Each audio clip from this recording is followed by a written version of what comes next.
A state of calamity now covers 6 central and southern regions severely affected by the strongest typhoon to hit the country this year. Typhoon Odette ravaged portions of Mimaropa, all 3 regions in the Visayas, northern Mindanao, and the Caraga region. The declaration allows local governments to dip into their calamity funds to help communities. President Duterte said price controls of basic commodities should immediately take effect in these areas, and rescue and relief efforts should be carried out fast.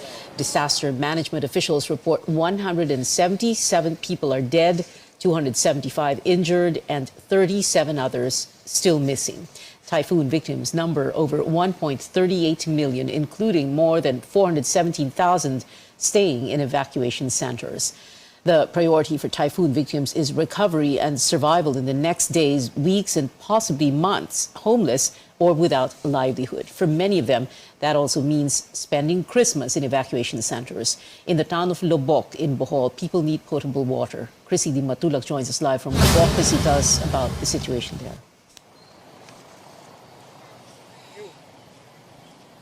Pia, residents of Lobok, Bohol are still trying to pick up the pieces as they try to recover from the nightmare that is Odette. Many of the houses in these municipalities were either partially or totally damaged by the typhoon. Because of this, many families will be spending the holidays in evacuation centers. Lydia Tomanda considers herself lucky to have survived the wrath of Typhoon Odette, which struck a few days before Christmas. She admits she and her family were stubborn enough not to heed the call of the local government to evacuate. Yun lang talaga ang namin nga safe kami lahat. Pero parang na-trauma din kami sa nangyayari. Malakas ang hangin, ulan. Marunong kami lumangoy pero hindi tayo sakarin sa tubig. Lydia's house withstood the brunt of the storm, but other families were not as fortunate. Many homes were crushed by trees uprooted by Odette's fierce winds. With the typhoon already gone, residents are cleaning up and salvaging whatever they can.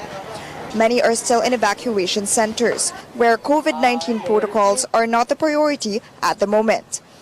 Siguro hindi na namin naisipan yung socialisasyon para may matulugan lang kami, okay na. The lack of basic necessities like potable water remain a problem in most parts of Bohol. People have to line up in water refilling stations for hours. Alas 4 pa po, ma'am. Madaling araw, 3 araw na po. At saka hanap, punta kami ng Panglao at saka Tagbilaran. At saka ang isang galoy ay tag 50 pesos. The provincial government says it is doing its best to deliver the needs of Boholanos affected by the typhoon. But it also needs some assistance from the national government. We're asking the DSWD na kailangan mag-kick in na sila because 5 days after the crisis, they've only delivered 6,000 packs of food, and the funds are with them, no? So we're waiting for them.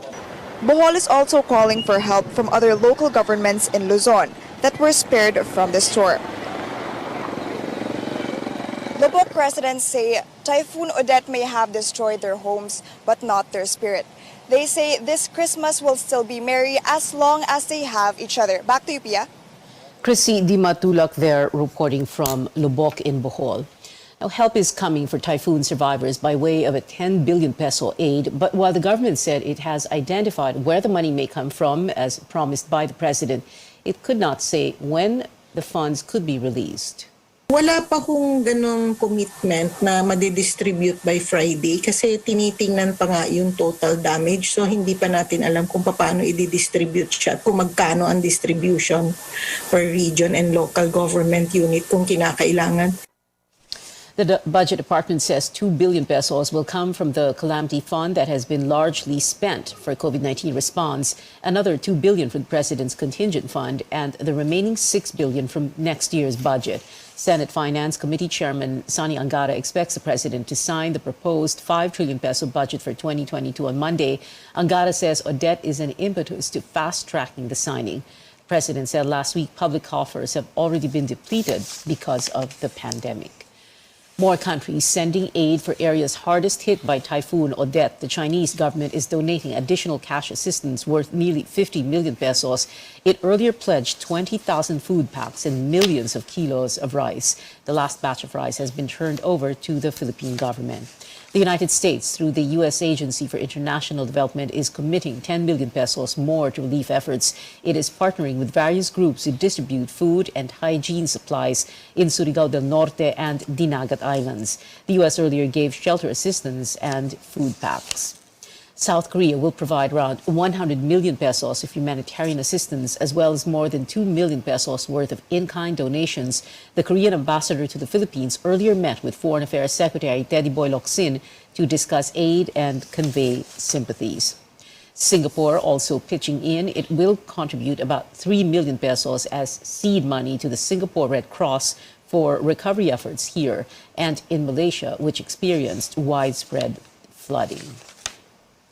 Ireland also boosting disaster response by giving over 14 million pesos.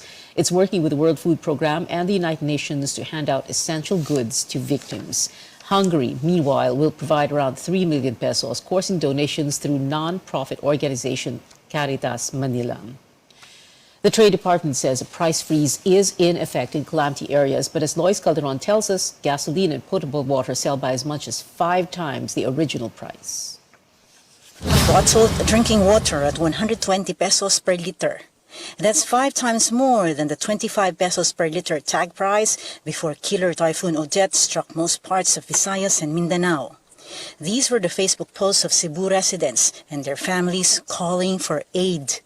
In Bohol, gasoline prices skyrocketed to 150 pesos per liter. The Trade Department says a price freeze is automatic upon the declaration of a state of calamity. So basic commodities like drinking water and fuel should be sold at prices where they were before the Odette disaster.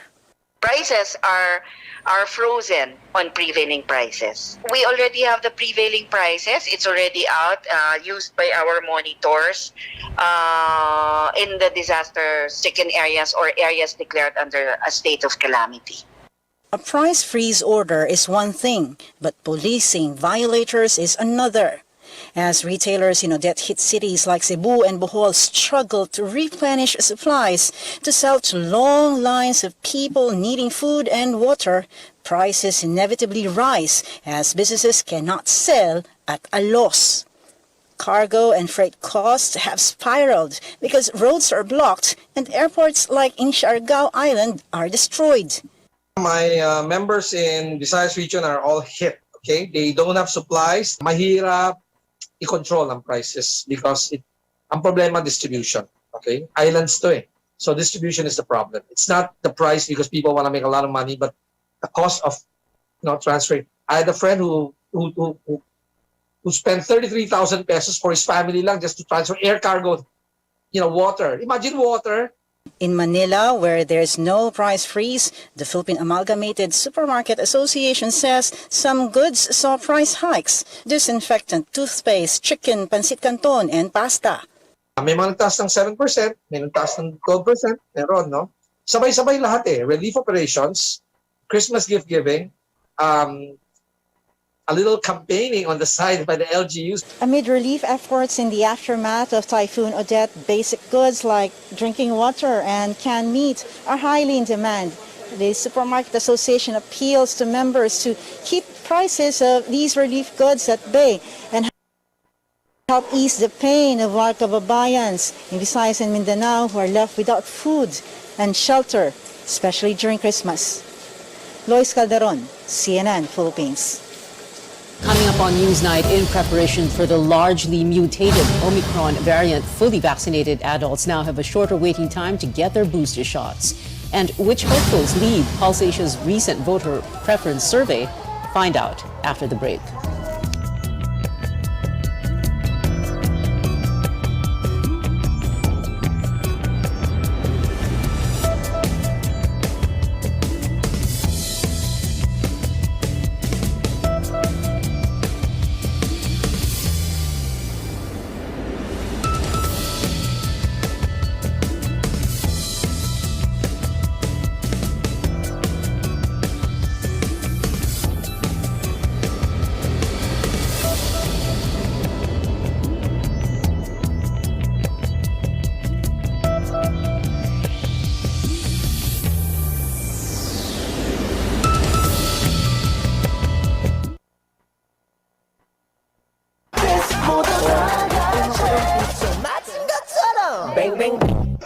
Linsky General Merchandise, San Pedro District, Pagadian City, at bang sa balay sa mga pawaran kaniadto na maligya sa mga makina o piyesa sa mga nagkalain-laing sakyanan. In times of crisis such as the destruction in the wake of Typhoon Odette, the military is on call 24/7, responding to calamities and conflicts. From keeping the peace in areas with security risks to protecting our nation's vast maritime borders. Many have offered their lives in the line of duty. 50 of them that fateful day in July this year while on the way to Holo for a new assignment in what is now known as the worst military air disaster in the country's history. As Filipinos get infected with an unseen enemy, they manned checkpoints, built isolation centers, and transported much-needed equipment, supplies, and life-saving vaccines. They will soon be called upon again to make sure elections will be free and fair, which is crucial to what we hold most dear, our democracy. And as they commemorate their 86th year, the armed forces calling off ceremonies in solidarity with our kababayans devastated by Typhoon Odette. They will instead celebrate while carrying out relief and rehabilitation work in isolated communities, picking up the pieces in the aftermath of the monster storm. They say this is how they will honor their history of service and tradition of sacrifice. Every soldier, every Marine, every airman, and every sailor's mission far too important at this time.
Linsky General Merchandise, San Pedro District, Pagadian City, at bang sa balay sa mga pawaran kaniadto na maligya sa mga makina o piyesa sa mga nagkalain-laing sakyanan, sama sa ten-wheeler, forward, elf, bungo ug daghan pang uban. Tag-iya ug tagdumala mao si Madam Arlene Solihon Fernandez ug si handsome boy Jesse Fernandez, ang pinakailado nga surplus center sa Pagadian City, Zamboanga del Sur. Linsky General Merchandise.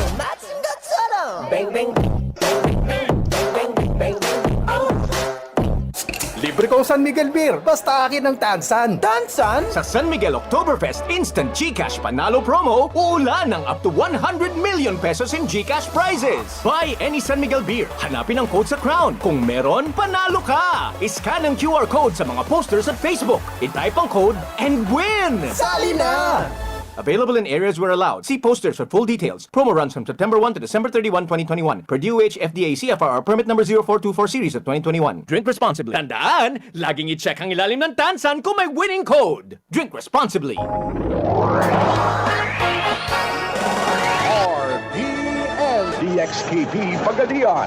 Ang inyong Radyo Ronda. RPN. RPN.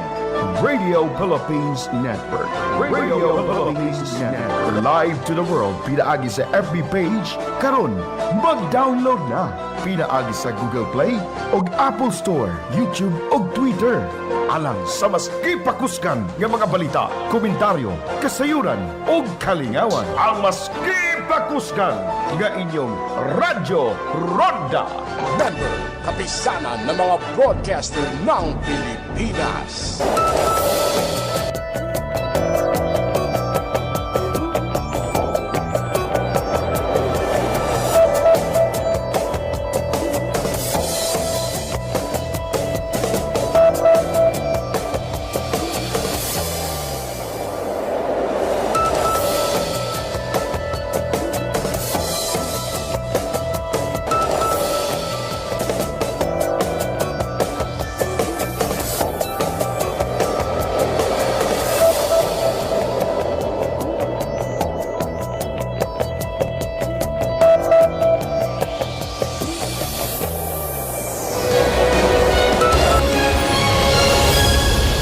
Welcome back to CNN Philippines. The Food and Drug Administration cuts the waiting time for COVID-19 booster shots. Adults with complete doses of AstraZeneca, Moderna, Pfizer, Sinovac, and Sputnik V can receive an additional shot 3 months after their last. Those who got the one-dose Janssen can get a booster after 2 months. Vaccine experts panel member Dr. Jean Solante explains the shorter gap was recommended because protection declines to between 20 to 40% against the Omicron variant.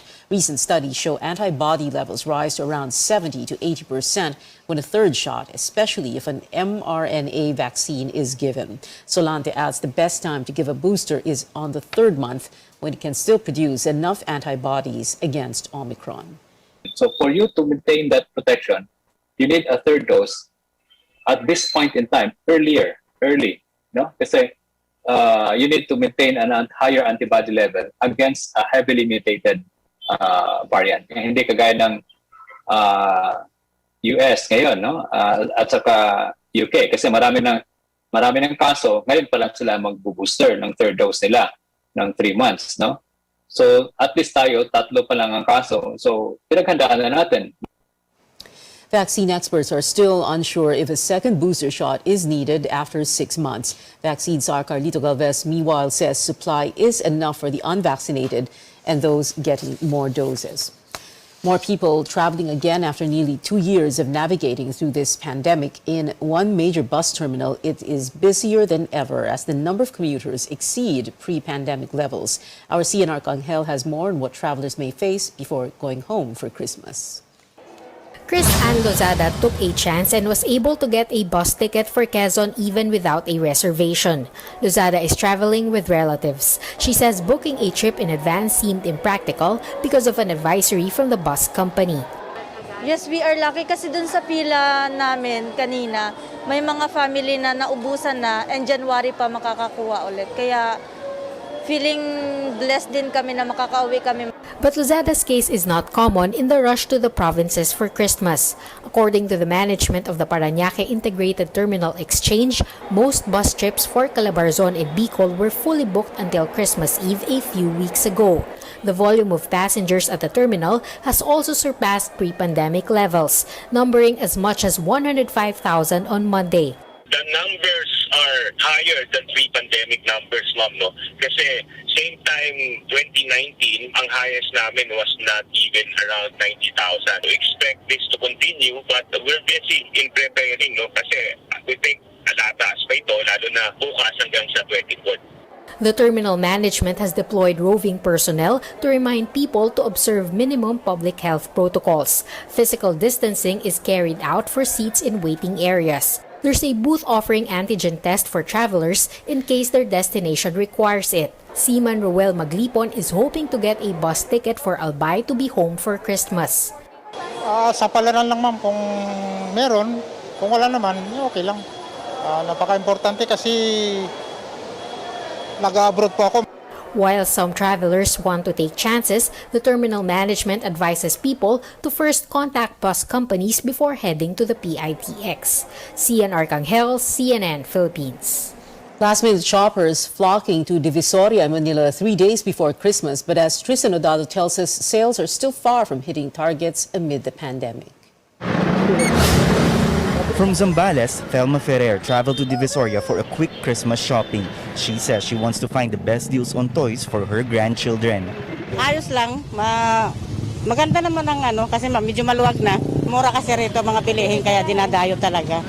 Despite the increase in the number of holiday shoppers, one toy vendor laments that they have yet to meet their target Christmas profits. Hindi katulad dati na mabili ngayon, parang alangan yung bili, parang matumal pa siya. Magpapasko na, wala pa rin. 3 araw na lang, 22 ngayon eh.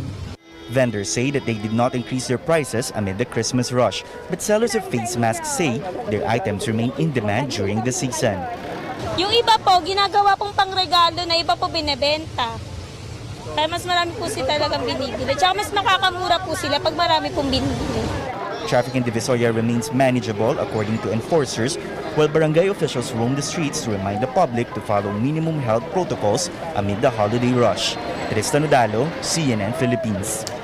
In other news, presidential aspirant Bongbong Marcos and his running mate Sara Duterte Carpio are the top choices for the country's highest posts in the latest election survey.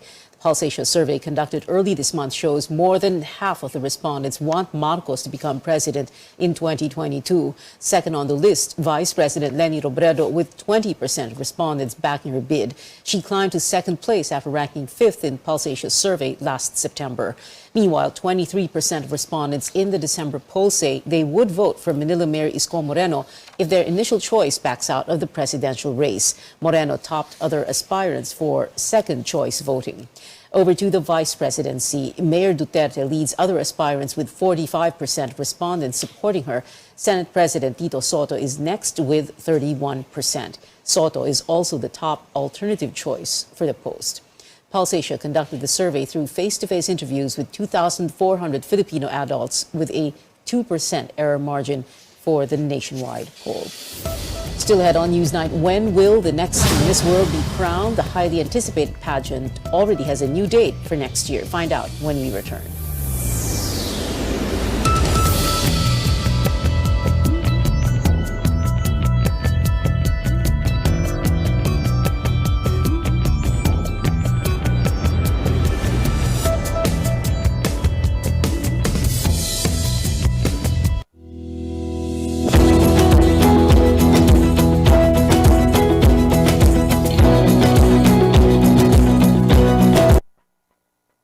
Watch a former Chilean Air Force pilot use a wingsuit to become the first person ever to skydive into, then out of, an active volcano. Red Bull captured Sebastian Alvarez's incredible and death-defying flying feat into the crater of Chile's active Villarrica volcano, nicknamed the Devil's House. Alvarez's plan involved gaining an amazing amount of vertical speed and then opening his wingsuit to transfer the speed horizontally, propelling himself back up and out. Volcanic activity and harsh weather only allowed Alvarez a short window to make the flight, not to mention the volcano's mere 200-meter-wide crater. But eventually, all of the elements aligned to allow this fearless flyboy to pull off the surreal, sensational, and singular skydive swoop. Nice. Watch Target employees swoop in and turn a delivery debacle into an early holiday gift for one Arizona grandmother.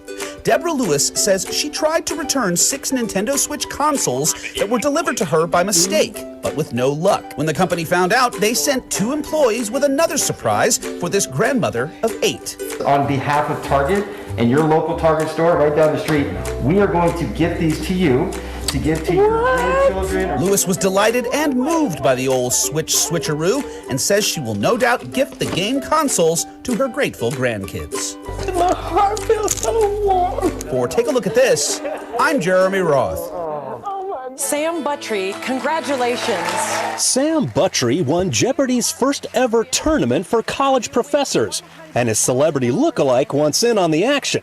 Steve Martin had some fun after viewers noted Buttrey's striking resemblance to the star. So great to split the prize money with Sam. The show responded to Martin's tweet, saying they would love to have him on anytime, in any capacity.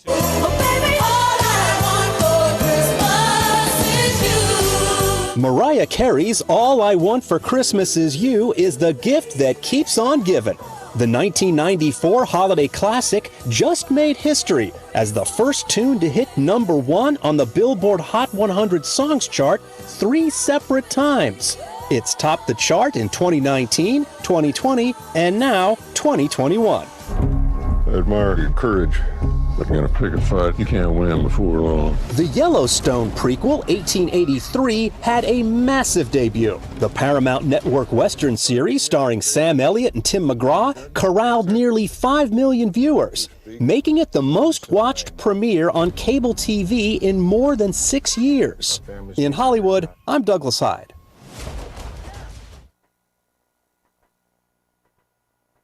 Libre ko San Miguel beer, basta akin ang tansan. Tansan? Sa San Miguel.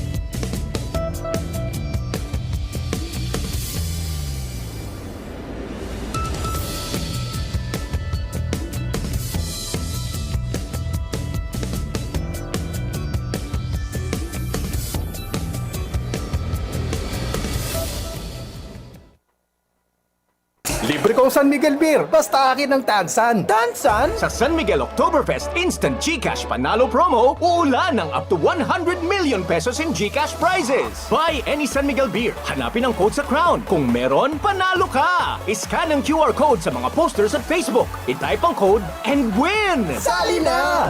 Available in areas where allowed. See posters for full details. Promo runs from September 1 to December 31, 2021. Per DOH FDA CFR permit number 0424 series of 2021. Drink responsibly. Tandaan, laging i-check ang ilalim ng Tansan kung may winning code. Drink responsibly.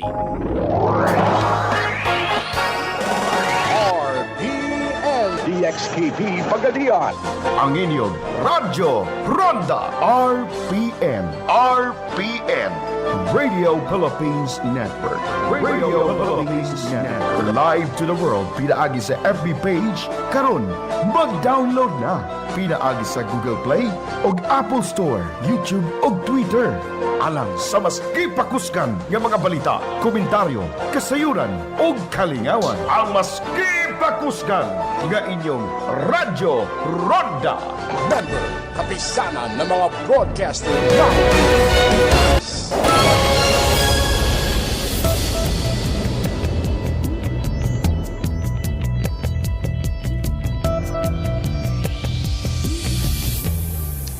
Welcome back. A new date has been set for the Miss World pageant. Fans can look forward to the country's bet, Tracy Maureen Perez, gracing the stage on March 16, 2022 in Puerto Rico. Coronation night, originally slated for December 16, was postponed because of COVID-19. Tracy is already among the top 30 candidates following her win in round 2 of the head-to-head challenge. It is 3 days before Christmas. CNN Philippines brings you this Christmas tradition. The man behind a number of classical Filipino carols joins me for a special episode on Newsnight. Jose Mari Chan, together with his children, tomorrow at 6 p.m. And the caroling continues on news.ph with the Bukas Palad Music Ministry. That's also tomorrow, live at 7 p.m. And as we set off into the holidays, don't forget that a truly merry celebration is a safe one. Let's continue to follow health protocols, wear your mask, wash your hands regularly, practice physical distancing, and as much as possible, avoid social gatherings to prevent the spread of the coronavirus. Happy holidays from everyone here in CNN Philippines. And that is it for now. Join me again on news.ph at 7 p.m. I'm Pia Ontiveros for Newsnight, where we go above and beyond the headlines.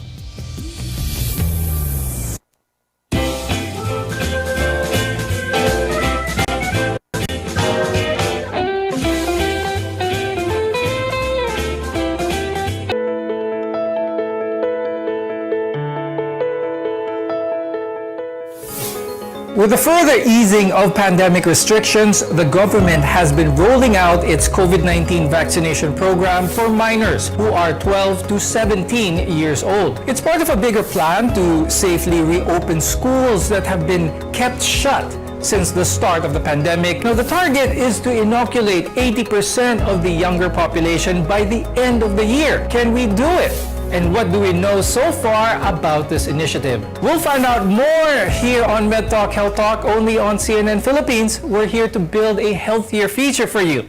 I'm Dr. Freddy Gomez.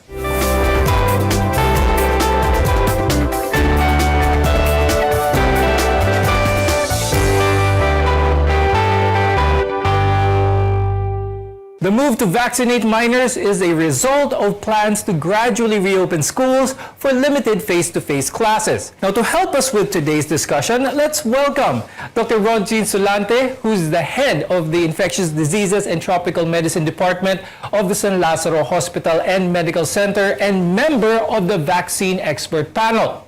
Also with us is Dr. Ana Lisa Ong Lim, who is the chief of the Pediatric Infectious Disease Division of the Philippine General Hospital and a member of Healthcare Professionals Alliance Against COVID-19. Thank you once again for being here on Med Talk Health Talk. Always glad to have both of you on the show.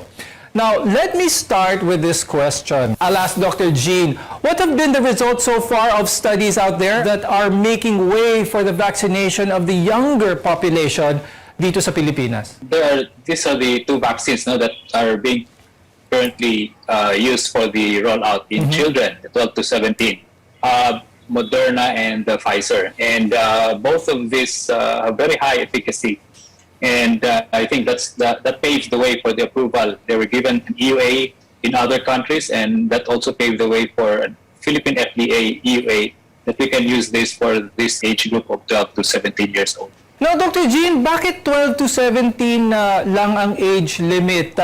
Bakit yung mga younger than that hindi eligible for vaccination? A lot of parents or a lot of reports now come na meron pa rin na-infect na below 12 years old. Paano na ngayon sa mga batang gano'n? Yung mga parents na worried about their kids who are younger than 12? The priority here is really to vaccinate as many as the children, no? Younger than the 12 years old. No? But I think based on the data that they're presenting, they prioritize first the 12 to 17 because this is far less in terms of the weight and in terms of the immunogenicity among when comparing it with the 16 to 25 years old. Medyo magkahawig lang to, no? So they prioritize the 12 to 17 years old. Okay? And if you notice, the dosage also is the same as that with the adult. But if you look at the 11 to or the 5 to 11, it's really a different group of children already. Dr. Ana, what do we know so far when it comes to side effects? Pareho lang ba ito dun sa mga adults na nabigyan ng vaccine? Most of the reports, Doc Freddy, are still showing that adverse effects following immunization are as what we see in adults. Yung pain in the injection site, swelling, redness, fever, sometimes body aches and pains are still the predominant adverse events being reported. Although I have to say na after the rollout for the 12 to 17 year age range, syempre meron tayong global adverse events reporting system na nakapick up ng very rare cases of heart inflammation or what's called myocarditis. In fact, yung sa database ng US, all the way through June or July of 2021, after 300 million doses, ang rate is 0.0004%. So, napakakonti. But, of course, syempre, binabantayan pa rin yan. Maraming nagtatanong, is there even a slight possibility na yung anak nila, given the COVID-19 vaccine, pwede ba nilang makuha ang COVID-19 sakit dito sa vaccine? Ang ginagamit nating mga bakuna globally against COVID-19 are what we call the inactivated vaccines. Ang laman yan, dead virus or parts of the virus na hindi naman mabubuhay pag tinurok na natin sa katawan. So, when you get vaccinated, the outcomes expected are protection against severe critical disease and lowering the risk of death. The vaccination process for minors is very similar with the adult group, except that they have to present a signed consent form. They must also be with their parent or guardian on the day of vaccination. Dr. Ana, please walk us through the registration process. At pwede bang magpabakuna ang mga walk-in, yung mga hindi nag-register beforehand? Siguro medyo maninibago ang mga kababayan natin dito sa prosesong to kasi when we go get our vaccinations, there are no documents being signed naman The fact that you're there in the clinic asking to be vaccinated is taken to be your consent. Pumapayag ka kasi nandoon ka nga. Pero dito, dahil nga emergency use authorization, kahit sa adults, pinagpipirma tayo ng consent, ganun din sa mga bata. Pero ang pipirma ay yung magulang dahil wala po sa legal age yung bata. Ang hinihingi natin sa bata ay yung assent. Pumapayag din siyang mabakunahan. Most LGUs will ask for kids to be scheduled because we want to manage crowds. Right. Kasi yung nagiging source ng pagkakahawaan ay hindi yung bakuna, yung proseso ng pagbabakuna ang problema natin. But I would encourage our viewers to be alert for any announcements from their LGUs because in some cases, pumapayag nga ng walk-ins. You're right to mention that, no? Baka naman ma-accommodate sila. Okay. Now, Dr. Ana, when it comes dito sa medical certificate na required for vaccination ng mga minors, what should the parents know about this? Dapat ba hawak-hawak nila ito? Will they be turned away kapag wala silang medical certificate from their doctor? Part ng rollout natin focused on 12 to 17s with comorbidities. Doon hininga ng medical certificate because we wanted to make sure that the people who were presenting to the vaccination centers were truly the 12 to 17 age o yung with comorbidities. Pero ngayon na nag-expand na tayo ng rollout for normal 12 to 17s, Ang kailangan lang talagang magdala ng medical certificate ay yung may comorbidities para lang alam ng team na magbabakuna sa kanila kung ano yung kondisyon ng pasyente. Pero kung healthy yung bata, hindi hinihinga ng medical certificate. Now, Dr. Jean, pinag-usapan na natin to earlier, when do you think will be the plan for the Philippines to finally have that below 12-year-old group na pwede na rin silang bakunahan? Sa ngayon, wala pang nag-apply for an EUA for the extended or expanded indication sa mga bata. No? So, we would expect na later on siguro, Pfizer will do this, apply for that because that's the same process they did when the vaccine was approved for the 12 to 17 years old in the US. Nung na-approve na to, nung nakita doon sa data na maganda rin ang 5 to 11 years old. And siguro, once na mag-file sila ng EUA, then we can use that. Now that we know about the vaccine rollout for minors and the side effects, how should parents and their children prepare? We'll have the answers for you after a short break. You're watching MedTalk Health Talk, where your health always comes first.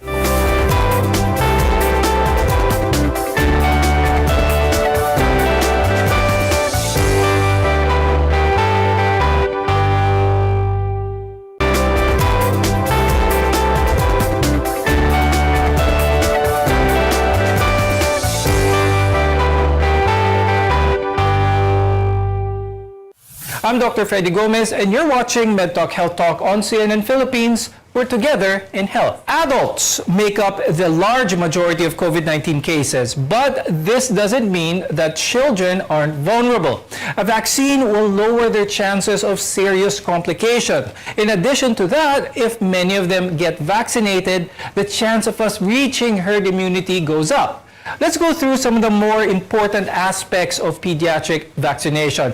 Dr. Ana, first, let's explain again kung ano yung mga bakuna na approved para sa mga bata ngayon. This will be the Pfizer vaccine as well as the Moderna vaccine. And both belong to the same platform. We call them the mRNA vaccines. When it comes to these vaccines, itong dalawa lang ang pwede. Does that mean, does this have any significance to the safety when it comes to the kids, itong dalawang brands na to? What about the parents who think about sila na bakunahan with this brand? Can their child be given the same brand that they received as well? For some of the other platforms, the pediatric trials are still either just starting up or being completed. So of course, we cannot naman give vaccines that don't have an EUA, even if the parents prefer it, kasi we don't have the data to support that this will be safe or efficacious for the kids. So for now, granted that we know that the disease is spreading in our communities and we want for the kids also to be protected since they have the opportunity, then we should take the chance and be vaccinated na. Now, Dr. Jean, marami ang mga parents ang nagtatanong. One of the reasons rin sa my hesitancy nila to have the kids vaccinated, their question is, how did the FDA determine yung safety and effectiveness ng mga COVID-19 vaccines, itong two brands of COVID-19 vaccines na pwedeng ibigay sa mga bata? When we evaluated these vaccines, the number one priority is always how safe these vaccines are. No? And in fact, in the phase 2, phase 3 trials of the Pfizer and Moderna, those were the main objectives. And they found out that it's really safe, it's tolerable, and that paved the way for the approval.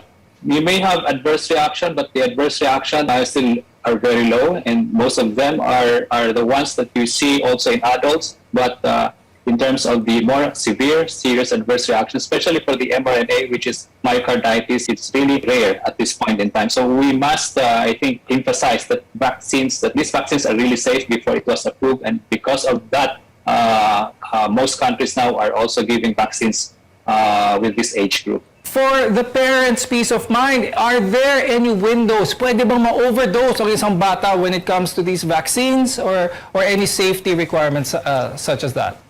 Kadalasan nakikita natin ang mother are very conscious about the dosage, no? Kung hindi ba mag-overdose. Now, again, balikan natin itong mga dalawang clinical trial, no? And determining the dose was very important. Primarily that it is safe and it is less reactogenic, no? Ibig sabihin, less side effect. At the same time, without getting the benefit, which is the efficacy of that particular vaccine. Meron bang grupo ng mga bata where the parents should be aware who shouldn't get inoculated? For as long as medically stable, okay kang mabakunahan.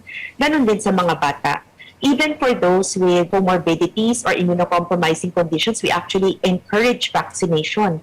Kasi kung sila nga ay mahawaan, sila yung napakataas ang risk na ma-hospital o mamatay. So for as long as they are medically stable, okay to vaccinate.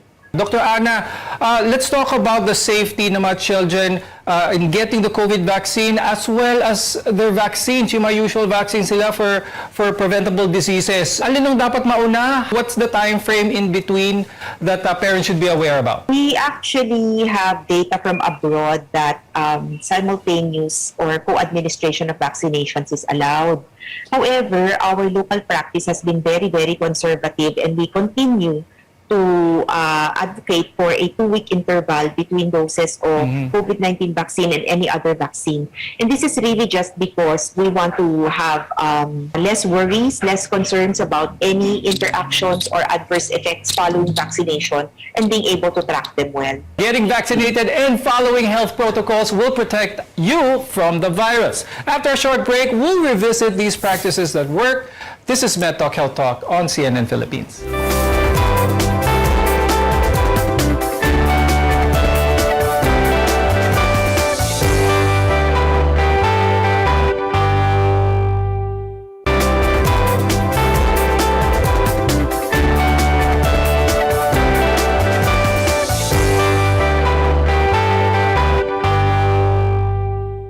I'm Dr. Freddy Gomez and you're watching MedTalk Health Talk on CNN Philippines, where your care comes first. Dr. Jean, review natin para sa mga viewers yung mga health protocols. Lalo na holiday season, what should our viewers know about the proper health protocols? You have to wear your face mask.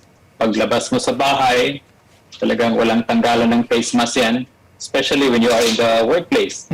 And then, as much as possible, we also have to avoid crowding. No? Although, pinababa na ngayon ang alert level natin, so there will be more capacity sa mga workplace or sa mga public transportation. The more we should be compliant with the health protocol, face mask. And I think, for me, personally, I would still advocate the use of the face shield, especially in closed spaces. Dr. Jean, ngayon na nakikita natin na pababa ang trend when it comes to new infections on COVID-19, you still would advocate na we shouldn't let our guard down? I think ang nakikita natin ngayon na pag sinabing binaba na yung alert level, ang mga tao mas lalong naging kampante. No? So they thought na everything is okay, pwede nang magtanggal ng mask, pwede nang magkipaghalubilo, maski sa ano. So that should not be the way, that should not be our attitude at this point in time. Remember, the virus is still here. It's not yet zero case, and we're dealing with the most highly transmissible virus, which is the Delta variant. And I think we should always be reminded of this health protocol. Dr. Ana, in line with that, what do you think about a lot of the parents? Siyempre, matagal na nilang hindi nila na ilalabas ang anak nila, hindi na ipapasyal. And lately, we see a lot of parents bringing their children to malls, to public establishments and whatnot. What is your opinion on this? I have to admit, nung nakita nga natin nung nakaraang weekend, diba, that was the first weekend after which the restrictions for minors were lifted. Talagang ang dami-daming bata. And unfortunately, marami ding mga bata na hindi talaga makasunod dun sa ating minimum public health standards, pagsusuot ng mask o pag-iwas sa dami ng tao. So siguro bilang mga magulang and guardians, hindi naman natin sinasabing wag nyo nang ilabas yung mga bata. Pero I think dapat kaya nating utakan yung virus eh. We have to be able to outsmart it and think, where should we go where the virus is less likely to be present? So that means, dapat hindi sobrang dami yung mga ibang taong makakasama ninyo at mas maganda kung open space para hindi kulob at hindi nag-iipon yung virus. At mas maganda rin kung mas kaunti ang tao na nasa paligid, no? So if you keep that in mind, then it's entirely possible to have a safe activity outside of our homes. Now, as schools reopen, a lot will depend on teachers to ensure that children will be able to continue their education in a safe and healthy environment and make up for the knowledge and skills that may have been lost. Dr. Jean, for both teachers as well as students, what are some of the do's and don'ts inside the classroom that you would advise or recommend? Dapat bago tayo mag-open ng classes, no, yung face-to-face, both the teachers and the students should be vaccinated na, no? Importante yan.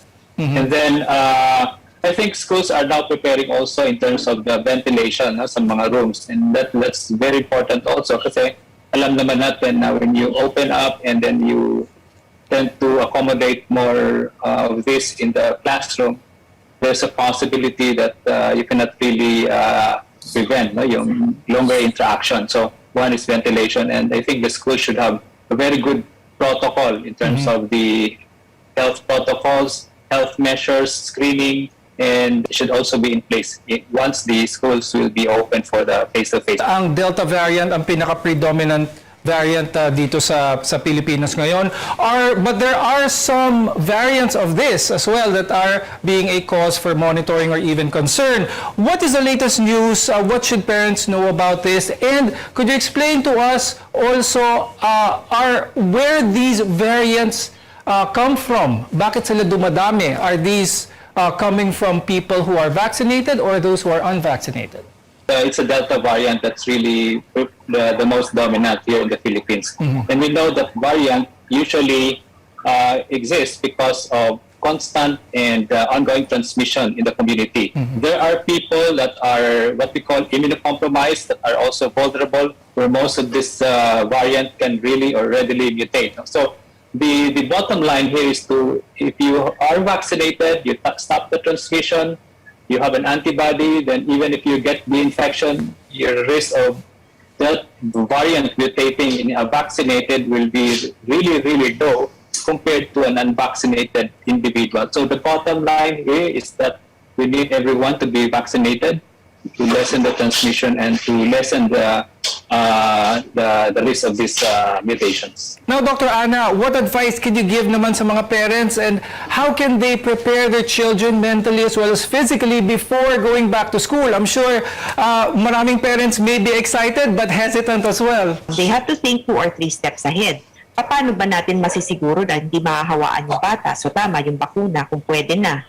Tapos, kailangan din nilang i-orient yung kanilang mga kids kung ano ba yung purpose nung ginagamit ng mga PPE and why it's necessary, and how to behave, no, inside the classroom to decrease the risk of transmission.